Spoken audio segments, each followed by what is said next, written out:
Hi, I'm Coach Carrie, HR strategist and career coach. I help people clarify their perfect job, chart a path to find that position, and then teach them the interview strategies to land attractive job offers. In fact, I have a new book out called Job Shopping, where I share all my best tips and strategies. Please check out a link in the description below if you're interested.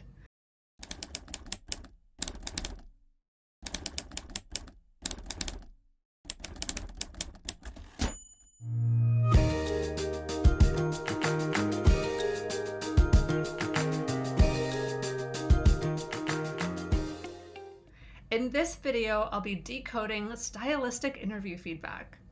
To start, it can be really hard to gain any feedback from an interview, especially if you're working with an in-house recruiter. Now, recruiters don't like to give any negative or even constructive feedback because they're terrified of getting sued by the candidate if the candidate receives any feedback as discriminatory in any way. So they don't say anything at all, which isn't really helpful for you in your job search. Working with a reputable placement firm or recruitment firm like Korn Ferry, Robert Half, or Spencer Stuart, just to name a few, is smart because you're more likely to receive feedback.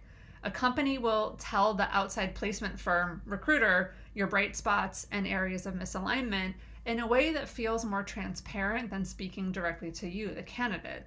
So definitely consider that approach with your job search. Now, partnering with a recruitment firm is free to candidates. It's the company that pays for their services. Okay, so if you receive feedback from an interview, whether from an in-house or external recruiter, there are two buckets that feedback generally falls into. One bucket is content and the other is style. Now, in the content bucket, what I'm talking about is your background and experience. It's the specific examples that you use in your interview storytelling. Now, whether those examples are a fit or not will determine if you're seen as a best fit candidate in the content bucket. Now, remember, companies have had a vacancy, which means other people are filling the gaps doing that work. So they're trying to find someone with the most precise fit experience so that when they start, they can hit the ground running. Now, in my humble opinion, this is a little short-sighted because it's often the best candidates are the ones who don't have the exact experience, which requires them to bring this fresh, innovative perspective at solving challenges.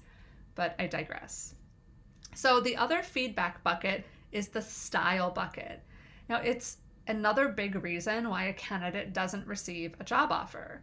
This bucket is all about fit. Now, most companies and industries think they're special snowflakes and that you need to have worked in, say, the finance industry or the healthcare industry, for example, to be successful in those specific industries. While I agree it's generally helpful to have appropriate context, I also personally think it's a limiting view. As someone who values diversity in all ways, only going after people with set industry experience will limit your candidate pool. But again, I digress. So let's dive deeper into what's really going on with stylistic feedback when they're not talking about your experience or industry alignment. Okay, first off, can we just agree that interviewing is totally strange? It's like going on a handful of dates and then getting married. In 2020, the Bureau of Labor Statistics reported that people spend on average of 4 years with an employer. So it's no wonder that companies want to find the right fit. Here are the things that I used to assess when I was selecting talent for companies, and I think it's really what other companies are assessing too. So I'm going to give you a series of stylistic attributes that all fall on a spectrum. The first is pace. A company is trying to determine, will this person fit the pace of how we run our company or department? On the spectrum of slow and methodical and exacting versus fast and furious, if your preferred style falls far from where the pace of the position requires, then it's not a fit. The feedback you may hear or may never hear is that they don't seem quick enough. Now, this doesn't mean you're not smart. It means they're looking for a brain that can connect dots quickly and can make an informed opinion and dive into work with less than more planning. This is a beautiful style to have in a rapid prototyping environment, in a super innovative environment, but wouldn't be good for a mortgage underwriter. A good recruiter can usually suss out pace preference simply by listening to how you construct your thoughts in sentences. Even the pace of your speech is a factor in how quickly your brain thinks, and therefore gives an indication of your preferred pace. For example, I'm a fast thinker, a fast talker, and I like to move quickly. If I was interviewing for a company where the pace was slow and methodical, I would get bored and I would not last. I'd be a bad fit for a company like that. You get the point. Okay, the next fit factor is prudence. Are you a rule-following compliance lover or a questioning rebellious change agent? Imagine that you're highly prudent working in government contracting. A job and industry that takes precision and patience would be a great fit. Working in the finance industry and analytics would also be a great fit. Working as a stage manager in a theater production surrounded by creatives and chaos may not be a great fit. The feedback you may never hear on your prudence style is that you're too rigid or that you overly value compliance. Okay, the next fit factor is flexibility, which is similar to prudence but has more to do with whether a person can shift gears quickly and work on lots of projects at once.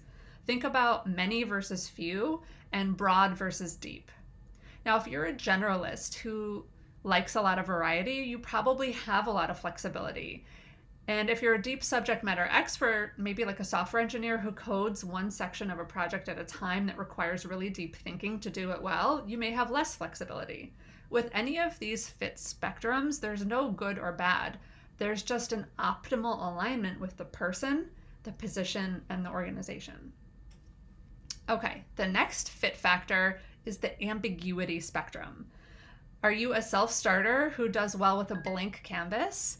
Or do you thrive when the details are spelled out because then you can take them and bang out top-notch work? In a company that throws people into the deep end and requires they figure things out on their own, the feedback you may never hear is that they seem like they needed hand-holding or you lack strategy.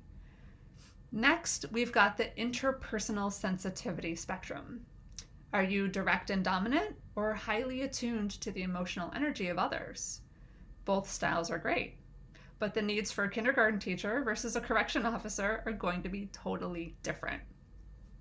Think about your preferred style and what you're looking for in your ideal next position. I can only think to call this final fit spectrum the style spectrum, but let me know in the comments what you would call it. Now, it's not just the way you talk, but your overall presentation. On one end, there's the casual, relaxed ease, and on the other is that polished, buttoned-up professionalism. Let me provide you with a footwear analogy. On any given day, would I catch you in flip-flops or dress shoes? I spoke to a prospective client recently who told me that he misses working in person because he genuinely loves to wear nice clothes to work. I totally agreed. I used to love getting dressed up and looking the part of a chief people officer in downtown Manhattan. And also, I love my athleisure and flip-flops.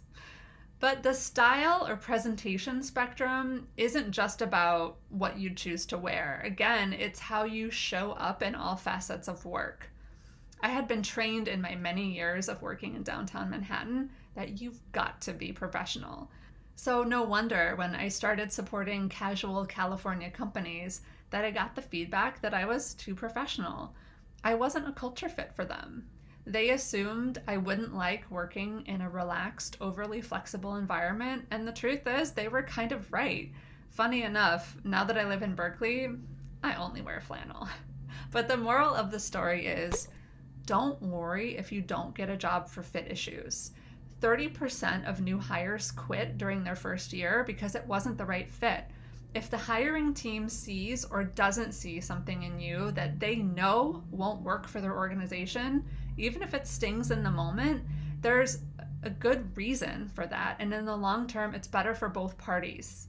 Now, if you've been listening to this and thinking, okay, this is great information, but how do I determine where the company falls on these spectrums so I can present the right style? Because maybe I fall in the middle and I'm a little bit of a chameleon on these spectrums and I could fit in many companies. And how do I convey that? So I do have an interview mastery mini course and I'll link that below. And I also recommend that you check out my book, Job Shopping. Both are small fees, but either way, you'll learn my problem solution approach to figuring out how to present yourself as a best fit candidate. So I hope this content was valuable for you, and if it was, please like and subscribe, and also check out my other videos. Bye for now.